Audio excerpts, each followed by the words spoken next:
활동과 기독교의 기독교회의 시작이 사실은 이 제목으로 한번 말씀을 생각해 보고자 합니다. 사실은 기독교를 중심으로 한 교회는 예수께서 세례 요한에게 세례를 받으시고, 사실은 요한복음 1장 29절에 보라 세상 죄를 지고 하는 어린 양이로다 하고 세례 요한이 에게 와서 요단강에 세례를 받습니다.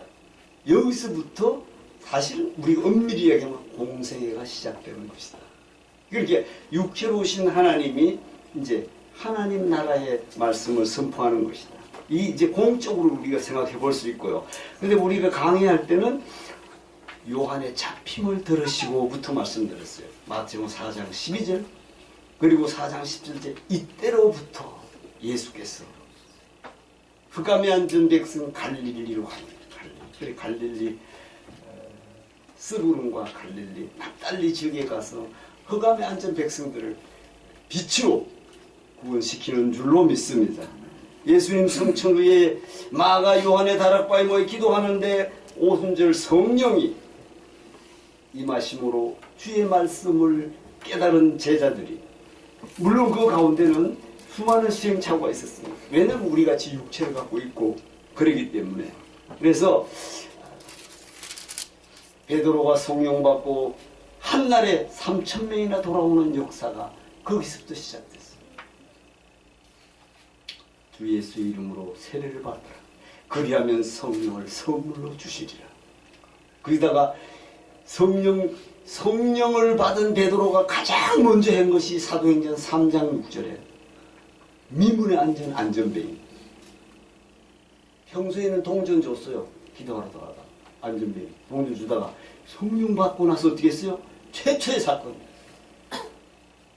내게는 은과 금은 없지만 내게 있는 술은 내게 주노니 곧 나사렛 예수 그리스도의 이름으로 일어나 걸어라.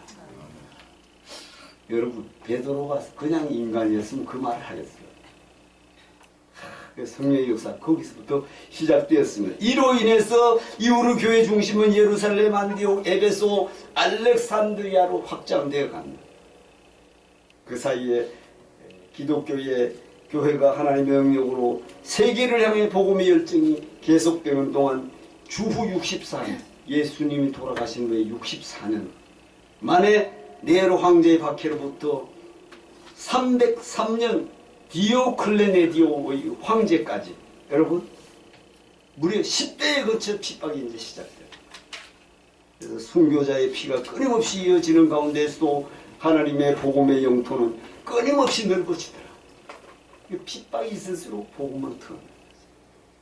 마침내 주후 313년, 예수님이 돌아가신 후에 313년 만에 콘스탄틴 대제가 로마를 어떻게 기독교를 국교로 삼으면서 핍박의 종교는 끝났는데, 끝남으로 해서 좋은 건 아니다. 이것은 다음 주에 제가 말씀을 준비하다가 말았어요. 로마가 그렇게 핍박하던 로마가 기독교를 국교로 하니까 어떻게 핍박이 중단되고 우리의 믿음은 세상을 향하더라. 이게 참 놀라운, 제가 준비되는 대로 말씀을 함께 나누도록 하겠습니다. 그래서 초대 교회사는 어떠냐? 초대 교회사는 예수님의 복음 전도로부터 그레고리 1세가 즉위한 후, 잘 보시기 바랍니다. 주후 예수님 돌아가신 후에 590년까지로 잡았고 이것을 세 3기로 구분했습니다. 그래서 그 사람들은 여기에서 한번 우리 참고적으로, 이건 신학생들이 봐도 좋은 건데, 사실은 제1기는 예수님이 전도로부터 사도들이 세상을 떠난, 사도들도 100년이면 거의 다 죽잖아요. 그렇지? 떠난 100년까지를 사도시대로 구분합니다. 그래서 사도시대가 주후 100년까지예요. 참고적으로 아시면 좋겠다 말이에요.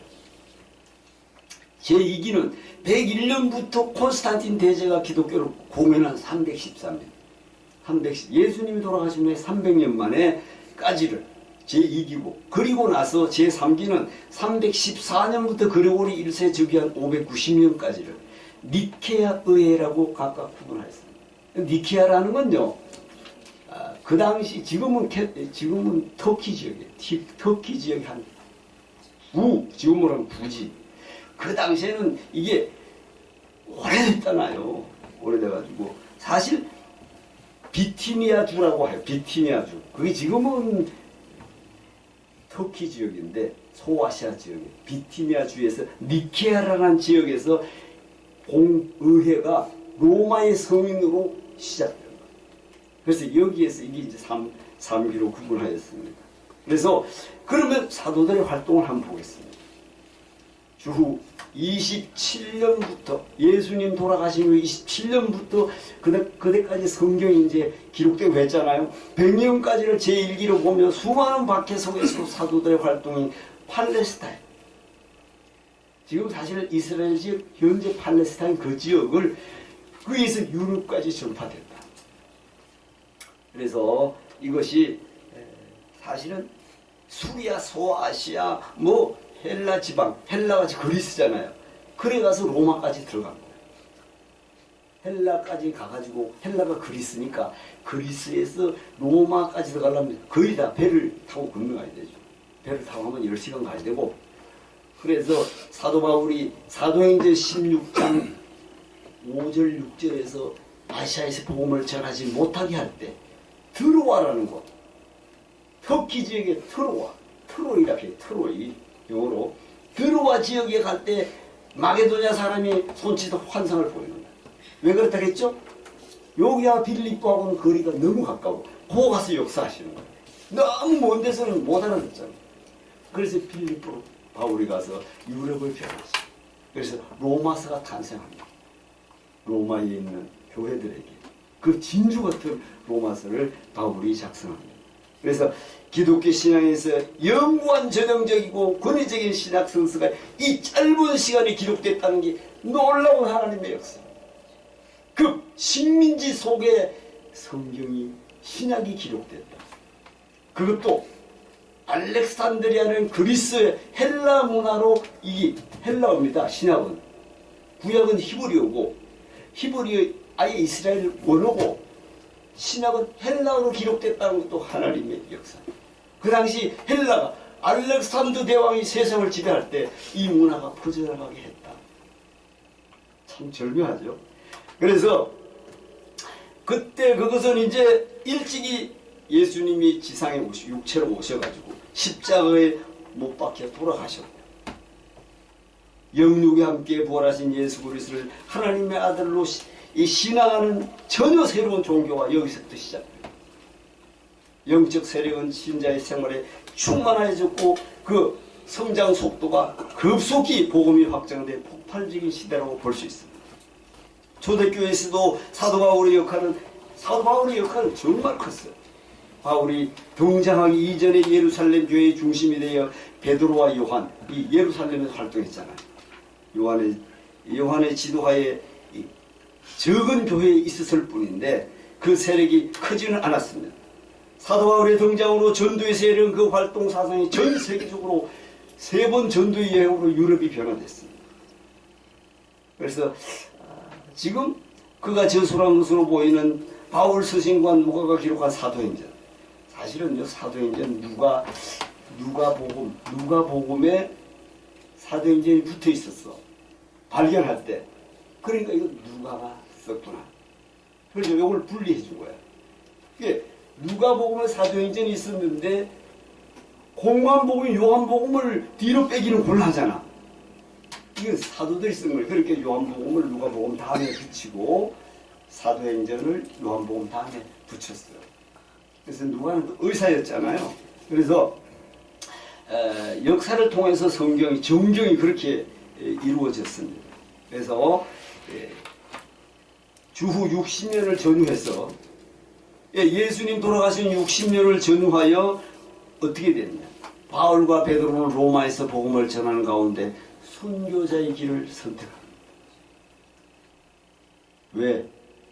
성령의 역사. 그들은 다 낙향해서 집으로 갔던 사람들. 그러니 수십 년간 기록이 없어져. 어떻게? 기록이 없어지고 주 70년에 로마 예루살렘이 티토스 장군에 의해서 로마가 함락돼. 예루살렘이 돌 하나도 돌 위에 남지 않게 됩니다. 예수님이 돌아가시면서 이 돌 하나도 돌 위에 남지 않아요. 이 예루살렘 성전이 뭐 대단하냐? 허물어라 내가 3일 만에 세우리라. 그때 제자들은 못 알아듣고 돌아가신 후에 3일 만에 부활하시니까 자기 육체를 위해서 말씀하신 것이었더라. 나중에 제자들이 그렇게 알게 됐죠. 그래서 그리고 나서 역사적인 자료가 조각나고 흩어지고 말았어요. 그리고 지금은 유세비오 역사 기록에 그 책에 유세비오 역사 책에 오늘날 그 자료로 추정하고 우리가 추정하고 있는 자료입니다. 사실. 네, 두 번째 기독교의 시작이 언제나 로마 제국 제2대 황제 디베리오 제위 15년 누가복음 3장에 있습니다. 로마 건국치 요거는 로마 건국이 781년째인데 예수님이 주후 27년이야. 그러니까 로마가 세워진 지가 약 800년 만에 예수님이 약 750년 만에 예수님이 그 당시 로마의 속국으로 있다가 십자가를 받는데 이때 세례요한 유대 광야를 중심으로 활동합니다. 그래서 유대 광야에서 약대 트롯을 입고 광야에 나타나. 아마 그걸 영화로 만든다면 참 멋있을 것 같아요. 근데 세례요한이 말라기 선지자 이후에 세례요한 나타난 것은 430년 만이에요. 그러니까 그건 다 죽었던 거죠. 믿음이 다 없었던 거예요. 다시 말해서 이스라엘 백성이 애굽에 430년. 그거 뭐라 했죠? 왜 430년? 이스라엘이 죽었던 시간. 이게 자기가 부인된 시간이야. 부인되고 나니까 어떻게? 모세를 들어 하나님이 사용해야 하네?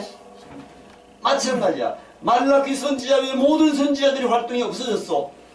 430년이 지나도 아무도 없는 어느 날 광야에 세례요한이 나타나더라. 여러분 참 세례요한이 멋있을 것 같아요. 약대 트롯을 입고 여러분 메뚜기가 석치면 가죽띠까지 띠고. 그래서 세례요한 유대 광야를 중심으로 활동하였다. 당시 예수님은 갈릴리 나사렛부터 요한에게 와서 세례를 받습니다. 요단강에 와서 세례요한한테 세례를 받잖아요. 거기 세례요한이 아니 내가 당신에게 세례를 받을 테는데 이건 안 됩니다. 그러니까 마땅히 행하라. 그래가지고 이것이 합당합니다. 사실은 예수님은 세례받을 이유도 없어요. 하나님이신 예수님이 왜? 그러나 요단강에 모인 수많은 무리에게 모본이 되게 세례를 받는 거예요. 근데 세례를 받고 나타난 현상이 뭐야? 하늘에서 음성이 들려 안 들려? 보라 내 사랑하는 아들이나 너희는 저희 말을 들을지어다. 구름 속에서 피 가운데 말씀이 들려요. 그렇게 요단강에 세례받는 사람들이 메시아를 그때 그때 저도 여러분에게 간증했지만 아니 세례요한이 요단강에 막 수많은 무리하고 오는데 어떻게 예수를 알 수 있었을까? 그게 되게 의심스러웠는데 저는 성경을 보지 않고 의심만 했더라. 1장 29절에 보라 세상 죄를 지고 가는 하나님의 어린 양이라 했는데 1장 31절에 가서 세례요한의 한 말이 나도 그를 볼래라 알지 못하였으나 나를 보낸 그이가 누가? 하나님이야. 누가 성령이 비둘기같이 머무는가를 보라 하셨기에 내가 보니 예수의 성령이 머물러 있더라. 아멘. 그렇게. 그럼에도 중요한 게 있죠. 요한복음은 그런데 마태복음에는 어떻게 옥에 갇혀가지고 야 오실 거이가 당신인지 다른 사람을 기다리는지 너 제자 둘을 보내 안 보내? 요런 부분을 우리가 이해가 필요합니다. 마태복음은 왜 그렇게 하고 있을까? 사실은요 마태복음은 잡혀 옥에 있는데 요한복음은 안 잡혀 있어. 세례를 예수님보다 세례를 베풀고 있어요. 요런 지점을 우리가 나중에 한번 알아봤으면 좋겠습니다. 그리고 기독교의 시작은 있어서 예수 그리스도는 12명의 제자를 택합니다. 예수님의 제자와는 그 대상에서 대상의 인재 양성의 모두를 취하잖아요. 막 교육을 시키고 이러지 않아. 그죠? 독특한 방식으로 여러 구성을 채택하는데 그 가운데 하나님의 택한 백성들이 대부분이었지만 그렇지 아니한 부분 부르심만을 받은 가룟 유다도 있었다. 그죠? 그럼 전능하신 하나님이신 예수님이 가룟 유다를 왜 부르셨을까? 놀라운 일. 이것도 우리가 이해를 해야 됩니다. 예수님 생애 가운데 완전한 3년은 완전한 3년이에요. 3년. 그것은 그 내용의 한치, 예수님이 전한 내용에는 한치의 모순도 없고 놀라운 말씀들이 포함되어 있었습니다. 그러나 어떤 문제가 발생하기 시작해요. 주 30년. 예수 그리스도는 바리새인과 사두개인들에 의하여 십자가 체험을 받습니다. 지금도 예루살렘 지금 이스라엘이 전쟁이 벌어지고 있지만 유대인만 나오지 기독교의 말씀은 거의 없어요. 그 유대교가 그렇게 전통이. 그 유대교 때문에 예수님이 십자가를 받는데도 놀랍죠. 근데 아직 이스라엘은 기독교인이 거의 전무하다시피야. 참 이게 미스테리야. 근데 예수님은 참 감람나무에서 돌감람나무가 접붙임을 당하리라. 이 본자손은 바깥 어두운 데서 이를 갈리라. 말씀했어요, 안 했어? 참 신기합니다. 그래서 지금 이스라엘 본토의 유대인 유대교 원래 유대교와 기독교하고 전혀 달라요. 유대인의 명절에 항상 요한복음에도 나왔듯이 그걸 깨기가 어렵니다. 이스라엘 전체에 가보면 신학교회가 수없어. 아무래도 베드로 교회, 빌립보 교회, 수많은 교회가 그렇게 써 있어. 왜 그들은 유대교 근무물로 있을까? 이 부분도 언젠간 우리 하나님의 역사가 완전히 변화돼야 저들이 구원받게 될 줄로 믿습니다. 그래서 사두개인과 바리새인들에게 체험을 받게 이제 기독교는 위기를 맞이하게 됩니다. 예수님 당시 예수님을 죽음을 모든 진리의 죽음으로 받아들였습니다. 그래서 그들 모두는 제자들이 어떻게 했어요? 제자들은 모두 귀향을 선택하였고 낙향했어. 고향으로 돌아갔단 말이에요. 본연의 지역으로 갈릴리로 돌아가. 요한복음 21장에서 돌아가서 예수님 만나기 이전의 삶으로 회개해버렸어. 믿음이 있은 거야, 없은 거야? 낙향을 했어. 그들에게 새로운 기회를 준 것이 무엇일까? 여러분, 그들에게 새로운 기회를 제공한 건 역시 예수님의 뭐였었다? 여러분, 갈릴리 베드로와 나다나엘과 도마와 세베대의 아들과 7명이 베드로가 야, 나 고기 잡으러 가야 되겠다. 갈릴리로. 형님이 그러면 나도 가겠어요. 7명이 따라가는 거예요. 따라가는데 새벽 미명에 부활하신 예수님이 저 배가 들어오는데 모래사장에서 야들아는 경상도 말이야. 얘들아 그러겠지. 야들아 고기가 있냐? 하니까 보는 눈은 예수가 아니야. 근데 음성은 거역할 수 없어. 야, 신비야, 신비. 왜 그렇다겠죠? 아니 3일 만에 부활하신 분이 딱 보면 예수를 알아야 되는데 전혀 아니야. 그게 아무 말도 거역할 수도 없고 고기를 생선을 구워서 미리 부어놨어. 먹어. 사실은요, 부활하신 예수는 생선을 먹으면 안 돼. 영체가 됐는데 먹는다는 이유는 뭐죠? 야, 난 부활자야. 네가 보는 데서 고등어까지 먹어. 그때서 주님 부활하셨네. 제자들의 확신을 갖게 된 줄로 믿습니다. 거기서부터 기독교회가 시작됐습니다. 그래서 새로운 부활이 없으면 기독교회도 존재하지 않습니다. 그리고 나서 어떻게 40일 동안 제자들에게 12번이나 나타나서 보이고 성천하죠. 또 40일일까? 40년 광야, 40일 금식. 아니, 모세가 40주야 금식해서 계명을 받고 400년, 나사로가 4일 이후했어요. 땅의 숫자야. 땅에 있을 시간이야. 예수님이 땅에 있는 시간 40일 동안 보이고 성천에서 예수의 메시지가 무엇인지 이제는 제자들이 알아듣게 됐어요. 그게 우리가 결정적으로 엠마오로 가던 두 제자에게 예수님이 따라 붙여가지고 옆에 붙어있어도 제자들이 모르잖아요. 모세의 성경을 풀어줄 때 그들의 마음이 차가워졌더라? 이제 오늘 끝났네요. 따가워졌어. 거기로부터 기독교행이 시작됩니다. 그래서 이제는 제자들이 생명까지도 바칠 수 있는 헌신적인 태도가 의지로 된 것이 아니라 성령으로 역사가 이루어진 줄로 믿습니다. 그러고 나서 어떻게 6월절, 오순절 성령의 약속이 이루어지면 성령의 능력이 그들에게 나타난 복음이 전파되기 시작하였다. 이때 베드로가 한날에 외쳤을 때에 주 예수 그리스도의 이름으로 세례를 받으라. 그리하면 성령을 선물로 주시리라 하니까 3,000명이나 돌아왔더라. 아멘.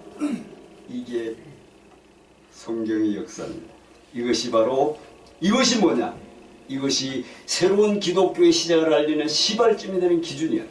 초대 기독교에는 사도들의 중심으로 전체가 유대인이었어요. 유대인. 바울도 유대인이었지. 바울도 유대인, 베드로도 다 유대인 중심으로 있었잖아. 그러니까 바울이 내가 할례를 받고 화를만 할 이스라엘 족속이 잘 보세요. 베냐민 지파 히브리인 중에 히브리 율법으로 바리새인이에요. 열심으로 교회를 빗하고 율법에 의를 흠이 없는 자다. 어느 하나 빼놓을 수 없는 유대인이야. 바울도. 그런데 바울을 통해서 그 해박한 지식을 통해서 유럽의 전도를 3번에 나가서 유럽을 변화시킨 사건입니다. 그래서 그들은 기도와 전도에 헌신을 다하고 교회를 다니는 사람들에게 세례를 베풀고 성찬을 베풀고 예식을 베풀고 교제, 초대교회 교제가 얼마나 했어요. 가진 거 다 나누어가지고 구제에 힘쓰니까 사도들이 야 우리가 구제까지 이렇게 하기로 했으니까 안수집사, 집사를 7명을 세웠어. 우리는 말씀만 전하고 구제는 집사들이 하게 하자. 이렇게 시작된 거예요. 이처럼 교회의 시작은 예수 그리스도의 죽음을 통해서 세상을 향하는 구원의 역사로 시작된 줄로 믿습니다. 그래서 그때 제자들은 예수님이 죽은 후에 각각 흩어져 은둔생활을 하고 은둔생활로 되돌아왔었지만 부활하신 예수를 만나는 그들의 삶이 완전히 달라진 거죠. 복음에 대해 담대하게 전하가 예수님의 삶을 순교자의 길을 선택합니다. 어떻게? 초대교회사의 시작은 육체로 오신 예수님과 말씀대로 평소에 말씀하신 대로 부활하겠다는 말씀의 증인들이 되어 공동체를 형성함으로써 이루어진 새로운 종교의 탄생이었다. 아멘. 이것이 구약의 완성이었다. 아멘. 이 구약의 완성이 끝난 거예요. 중요한 것은 당시 모든 사람들이 여러분 자기 방식대로 메시아를 기다렸어. 그지? 유대인 자기 방식대로 다 유대인이 이사야 7장 14절에 처녀가 잉태하여 아들을 낳으리니 임마누엘이라 하리라. 이미 700년 전에 이사야가 예언한 책을 갖고 외우고 있어. 외우고 있는데 실제 메시아가 왔는데 그들이 옵니다. 이렇게 우리 인류를 구원할 분이 저렇게 올 수가 없다. 우리도 그 시대에 살았으면 이러지 않았을까? 육체 끄고 골리앗같이 세상을 막 이겨내고 다윗같이 아니면 솔로몬 그런 게 우리나라를 세울 건데 나사렛 갈릴리 베들레헴 말구유로 와? 이해가 안 가죠. 그래서 자기 방식대로 메시아를 기다렸는데 왔으나 그들이 빛이 어둠에 왔으되 어둠이 깨닫지 못하더라. 이게 성경의 기록. 그래서 세례요한을 두고 그는 이 빛이 아니요 빛에 대하여 증거하러 온 자다. 그 당시에 왜 이런 말을 썼을까? 요한복음에. 요한이 멋지니까. 예수님보다 멋지게 들으시는 것 같아. 그게, 야, 저분 메시아 아닐까? 그 속을 알고 이 말을 써. 나는 물로 세례를 주고 난 메시아가 아니라는 걸 세례 요한이 분명하게 이야기합니다. 그래서 자기 정체성이 확실하게 세례 요한은 자기 정체성을 회복했던 사실을 기억하시기 바랍니다. 그렇다면 끝으로 사도시대 연대기를 제가 정리하다가 너무 길어서 다 못했어요. 잠깐만 보고 정리하겠습니다. 사도시대 연대기 주 37년부터 100년 조직기야. 교회 조직기. 그 조직기가 어떠냐? 주 30년. 그러니까 예수님이 돌아가신 후에 30년 디베르 가이사 황제가 37년까지 재직하면서 황제로 있으면서 어떤 문제가?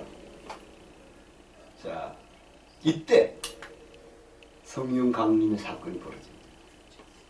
사도행전 2장. 그 다음에 사도들에 의해 박해가 시작됩니다. 사도들에 대한 그 다음에 아나니아와 삽비라가 죽습니다. 저게 순서적으로 사도행전을 보면은 나와요. 그걸 기록해놨어요. 7 집사를 피택합니다. 7 안수 집사를 여기서 사도행전 6장에서 피택합니다. 스테반 집사가 여기서 순교합니다. 그래서 이게 사도행전 순서적으로 보니까 자, 변혁기가 있어요. 변혁기. 어떻게 달라지나요? 지금 조직기지, 변혁기는 이제 주후 30년에 디베르 가이사 황제야. 디베르 가이사 황제 시대에 세례 요한이 활동했고, 여기서 어떻게 빌립이 전도합니다. 누구를? 구스 네시가 개종하죠.